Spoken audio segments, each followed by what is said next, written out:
좋아요, 구독!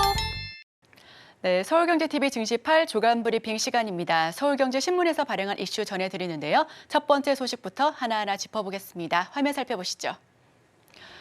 2024년 첫 번째 소식입니다. 긴축 완화에 기술 수출 연쇄 빅딜, 비만 ADC 신약 급성장 기대.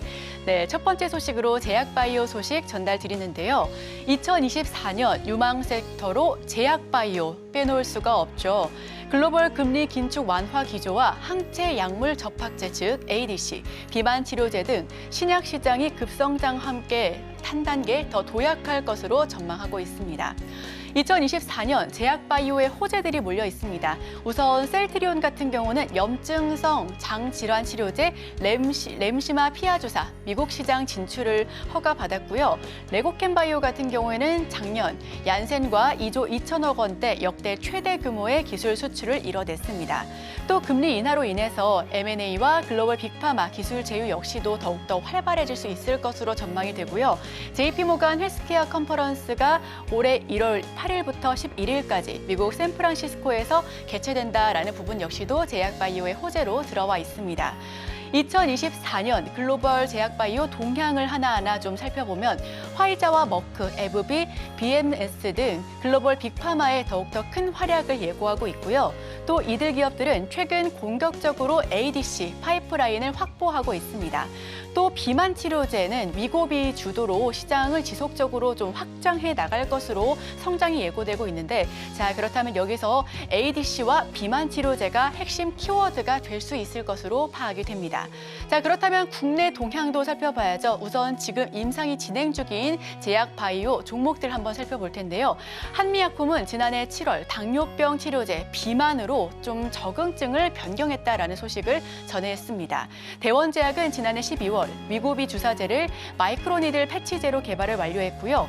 일동제약은 지난해 상반기 경구용 당뇨 비만 치료제의 국내 일상을 완료시켰습니다. 또 HLB는 5월 미국 FDA에서 간암 신약 허가를 받을 수 있을 것으로 예상이 되는 등 국내 역시도 제약바이오의 호재가 크게 오고 있고요. 자, 갈수록 불어나는 만성 질환자, 당뇨, 고혈압, 신약 개발에 좀 전념하고 있는 기업들의 의지도 큽니다. 특히나 이 연말 랠리를 펼치고 있는 바이오주들이 새해 조정 문턱을 넘어설 수 있을지에 대한 여부도 함께 주목해 보시면 좋을 것 같고요. 작년 두 달간 지수 상승률 28%로 1위를 기록했습니다. 금리 하락 신호에 강한 반등세를 보였고 실적 개선이 없으면 재하락을 할 수 있다는 우려감 때문에 이 부분 역시도 참고해 보시면 좋겠습니다. 자 그렇다면 우선 기사를 한번 요약해 볼 텐데요. 작년 말 기준 빅파마와 기술 제휴가 잇따라 쏟아져 나왔습니다. 특히나 JP모건 컨퍼런스에서 잭팟 한번 주목해 볼 만한 포인트로 주목을 받고 있고요. 셀트리온과 HLB는 올해 북미 시장을 더욱더 공격적으로 공략할 것이다라는 부분 역시도 함께 지켜봐 보시면 좋겠습니다. 자 그럼 다음 소식을 전해드립니다. 한류가 키운 K푸드, 이제는 한류가 주도한다. 네, 이번에는 푸드 관련된 식음료 좀 살펴보실 텐데요.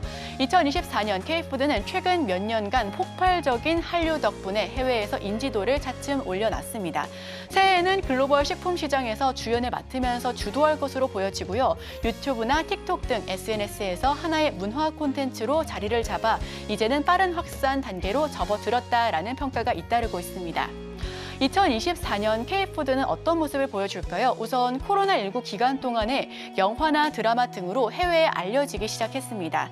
영화 기생충의 짜파구리 그리고 넷플릭스 오징어 게임 달고나 과자가 대표적으로 알려져 있고요. 정성스럽게 요리하는 한국 예능 프로그램 역시도 해외에서 큰 인기를 얻고 있습니다. 김과 김치, 라면 역시도 수출 2023년 대박을 터뜨렸고요. 올해에는 떡볶이와 핫도그가 그 대박 대열에 합류할 수 있을 것으로 보여집니다. 여기에서 전문가들은 CJ제일제당을 조금 더 살펴보면 좋겠다 하면서 최선호주로 공략하면 좋을 종목 한번 살펴보실 필요가 있다라고 봤는데 우선 CJ제일제당 일봉을 살펴보시면 2023년 39만 5천 선에서 고점을 형성했습니다. 다만 지난해 8월 기준에서 계속해서 저점을 흐름을 낮춰가다가 25만 8천 선까지 내려앉았고요. 지난해 말 기준으로는 다시금 차츰 올라가면서 우상향과 급등을 반복하는 모습을 확인하실 수가 있습니다. 한류가 키운 K푸드, 우선 식음료 트렌드 업계에서 올해 요리의 한식이 선정됐습니다. 짜파구리나 달고나 등 유명세를 타고 있고요. 떡볶이와 떡 판매량이 미국에서 450%나 쑥 올라간 부분 역시도 확인하실 수가 있습니다. 뷰티 드라마와 K 콘텐츠의 한 축을 그었다라고 평가를 받고 있고요. 프랜차이즈 역시도 해외 입맛을 공략하겠다라는 부분 역시도 확인하실 수가 있습니다. 자, 그럼 다음 소식으로 넘어가 보겠습니다. 현대차의 정면 돌파, 올해 전기차 판매량 30% 늘린다. 2024년 자동차 업계를 살펴보겠습니다. 현대차는 올해 전년보다 30% 늘어난 40만 대 안팎의 전기차 판매 계획을 발표했습니다. 최근 전기차 수요가 둔화하면서 지난해 목표 달성마저 조금 어려운 부진한 상황이었었는데요. 특히나 계속해서 실적이 좀 좋아지는 바람에 이에 반면에 좀 피크아웃에 대한 우려 역시도 있었습니다. 판매 목표를 확대해 나가는 기존 전략을 고수하고 또 시장을 선도할 것이다라는 목표 역시도 다짐했는데요. 현대차는 올해 가성비 높은 반값 전기차 출고를 예고했습니다. 시장 점유율 확대에 긍정적인 요인으로 작용할 것으로 기대가 되고요. 자동화, 전동화 전환 시기에 선도자를 자처하면서 전기차 판매량을 꾸준히 늘려왔습니다.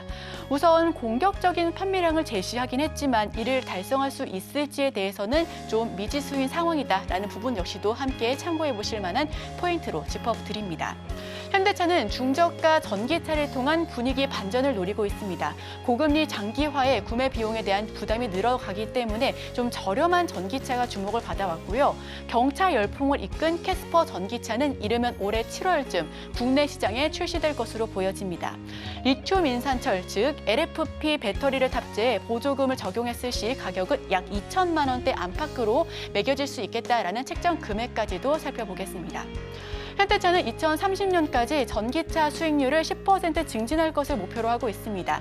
인도 등 신흥 시장을 겨냥한 SUV인 크레타 전기차의 출시 시기도 앞당겨지고 있고요. 현대차는 2030년도까지 전기차 판매에 따른 수익률을 10% 이상 올릴 것으로 보여지고 있습니다. 이를 위해서 전용 전기차에 더해 파생 전기차 모델을 운영할 것으로 예고를 하고 있고요. 생산 원가를 절감하는 등 세부 전략을 이행해 나갈 것이다라고 공표했습니다. 자, 그럼 기사 요약해 보겠습니다. 수요 둔화에 작년 30만 대 판매를 추정하고 있는데요. 7월에는 캐스퍼, 연말에는 크레타를 출시할 것으로 예상하고 있습니다. 반값 전기차로 분위기 반전을 노리고 있고요. 과도한 인센티브는 줄여나가겠다라는 방침까지도 공개했습니다. 자, 그럼 다음 소식을 전해드립니다. 마지막 소식인데요. 석 달 만에 20% 급락한 유가, 육해공 운송주 뜬다. 네, 마지막 소식으로 운송주 이야기 들려드립니다. 국제유가 하락에 운송주가 수혜주로 주목을 받고 있는데요. 글로벌 경기 침체 속에서 미국의 원유 생산량은 늘고 또 향후 국제유가가 약세를 보일 것이다라는 전망이 지배적입니다. 지난해 12월 한 달 동안 KLX 운송지수가 약 14% 급등하면서 육해공 운송업체들이 일제히 상승 흐름을 보여줬는데요.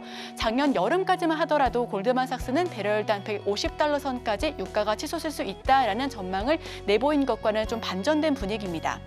하림그룹 역시도 좀 호재로 들어왔었던 부분이 있습니다. 인수 우선 협상자로 선정된 이벤트가 있었죠. HMM은 한 달간 26%나 급등했고요. CJ 대한통운도 12%, 대한해운은 10%로 두 자릿수 상승률을 기록한 바 있습니다.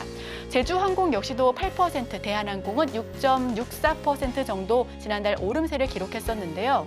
2024년 운송주에 대한 기대감이 높습니다. 유가 상승세가 꺾인 것이 운송주 투자 심리를 북돋은 것으로 평가를 받고 있고요. WTI 국제 유가 가격은 지난해 마지막 거래일인 현지 시간 29일 기준 배럴당 72달러 선에서 마감을 지었습니다. WTI는 지난해 4분기에만 21% 하락하는 모습을 보여줬는데요. 골드만삭스와 국내 KB증권 리포트에 따르면 올해 브렌트유 가격 전망을 배럴당 10달러 정도 낮춘 70에서 90달러로 하향 조정했습니다. KB증권 연구원은 국제유가의 하향 안정화에 비용 부담이 적어서 운송주를 추천한다라는 입장을 고수했고요. 영업이익이 10% 늘면서 5천억 원 돌파가 예상되는 CJ 대한통운을 최선호주로 공략해보자라는 의견까지도 전해드립니다.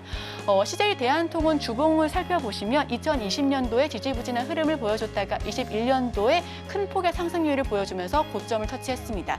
19만 4,500원 선까지 상승했었는데 이후 줄곧 내리막길을 걷다가 2022년 큰 폭의 하락세를 겪고 2023년 7월에는 저점을 좀 짚었는데요. 다만 바닥을 다지고 다시 올라오면서 12월에는 큰 폭의 상승률을 급등세 기록하기도 했습니다. 정리하고 넘어가면 12월 KRX 운송지수가 14%나 넘게 급등했습니다. 특히나 HMM은 26%나 상승하면서 두 자릿수 큰 폭의 상승률을 기록했었는데 이에 앞으로도 우리 시청자 여러분들께서도 운송주 더욱더 눈여겨봐 주시면 좋겠습니다. 자, 제가 준비한 소식은 여기까지입니다. 저희는 바로 이어서 오늘의 일면을 통해서 전문가의 의견과 함께 수혜주까지 짚어보도록 하겠습니다. 저희와 끝까지 함께 하시죠. 좋아요, 구독!